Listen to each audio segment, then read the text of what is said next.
I'm Pat Cohn in the Savage Kitchen today with Executive Chef Scott Savage and Adam Atchison fan, Tammy York. If you have just a bit of beef tenderloin in your refrigerator and you're wondering what to do with it, today Chef Savage is going to show us how to make beautiful mini beef Wellingtons in a flaky puff pastry with button mushrooms and veal demi sauce. Let's get started. Okay, but this really doesn't have to be your tenderloin either. It's kind of, you could make this out of anything that you've got kind of laying around beef-wise. If you had some top tenderloin, even hamburger, you could kind of fool some people with, because by the time it's all said and done, they won't really know. Flavor-wise, people might be able to pick it out, but all right, basically what we're going to do is we got our saute pan here. Yeah, Tammy and Pat, watch out. We're going to get a little bit of oil in there. And then Tammy, if you would, throw your onion in there. Hear them sizzle. Let's get some mushrooms in there. The demi we're going to hold off on, Pat. Okay. We'll put that in a little bit. Yeah, let's turn our heat up a little bit here.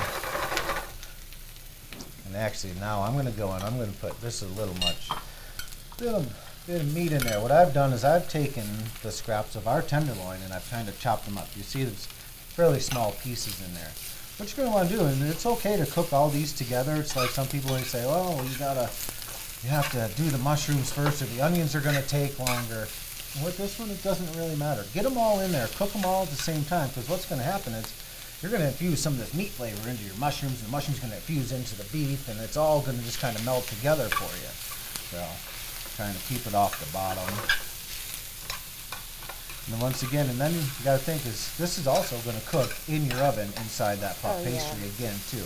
You want to cook. You want to cook it down. You want to cook all that meat, and the mushrooms will start to release some of their moisture. The onions will just start to caramelize a little bit. Getting scared, Tammy? Yeah, a little bit. I won't get you, don't worry. Now, using the tenderloin as opposed to, let's say, ground beef, there is less fat here. So, what will that make a big difference? Yeah, actually, at the end of. Because if you're using a hamburger, like a fatty hamburger or something like that, you can see there's not really any grease in there.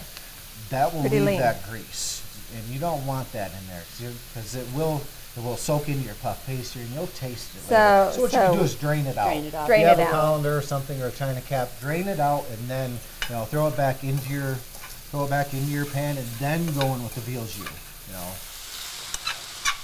I have always cooked mine separate, so this would be helpful. You can see all the mushrooms are starting to cook down. Your onions are starting to turn a little translucent, and your beef's cooking.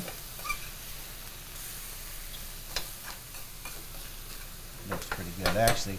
Yeah, if you would, there's still a little pinch of that salt and pepper mix I've got there. Sure. Season a little more seasoning to it. Ah, give it some. Okay. When you say a little, literally. There you go. That's better. Good? Yeah, that should look. So you can see now we're getting pretty good.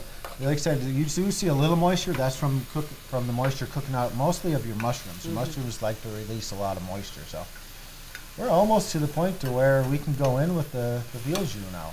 Like I say, you can see the beef's pretty much cooked. Mushrooms are cooking down. The onions are a little translucent, so go ahead, Pat, pour in our veal jus. You want the whole thing? Yeah, pour it all in there. Okay. You need some moisture in there because you don't want it to dry out. So.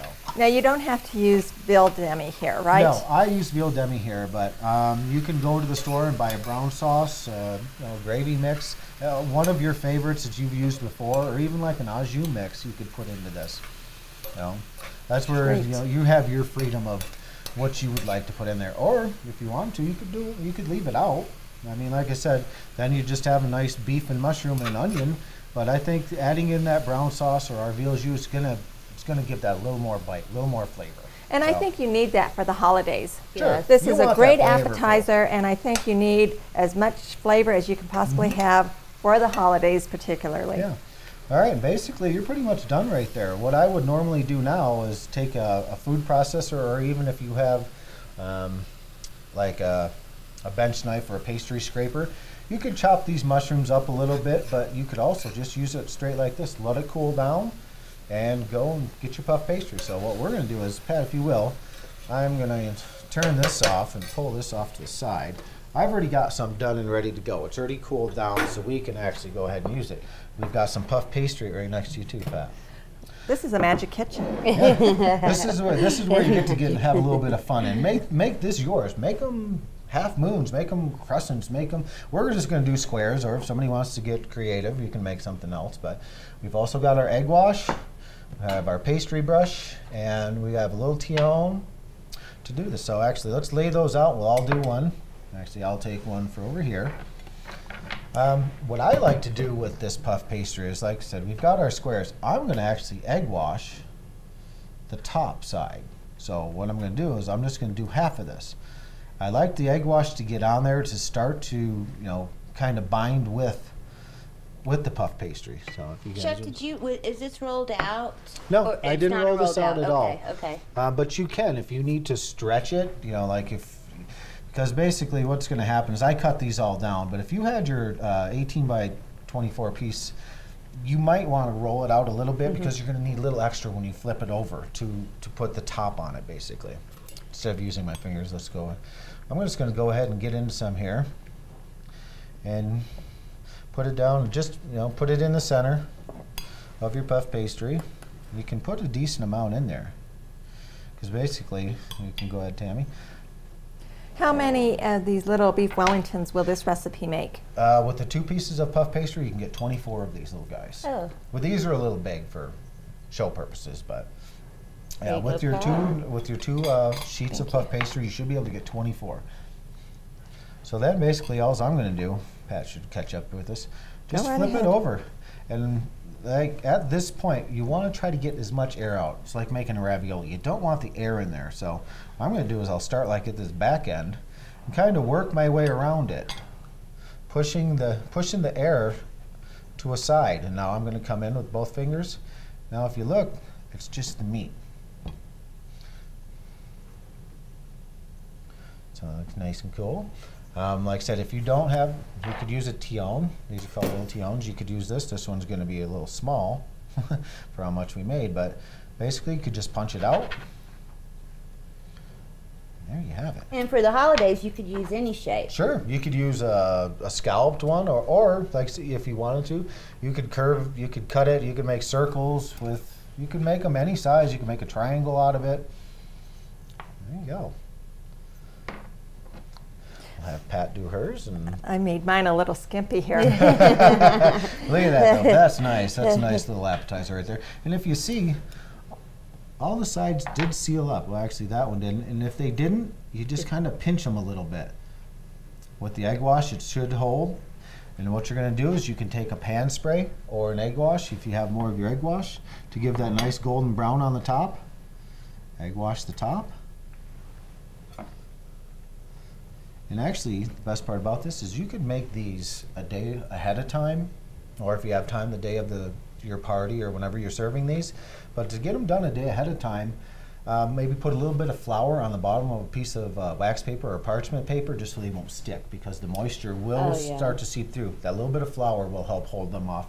Then you put them into a 375-degree oven or a 400-degree oven for about 10-12 minutes. And they come out magically From our magic kitchen. Yes, like that. Very nice. Nice and golden Beautiful. brown. Yes. You can see that there's nice golden brown on them. The puff pastry puffs a little bit, so they actually, like I said, these are a little big purpose-wise, but this is our final product. This is what you're going to look for. So actually, if we could maybe move the meat out of the way. I'm just going to set this here. Then you can just take them. Like if you're doing a simple appetizer for, you know, a small party, set them on. Nice little.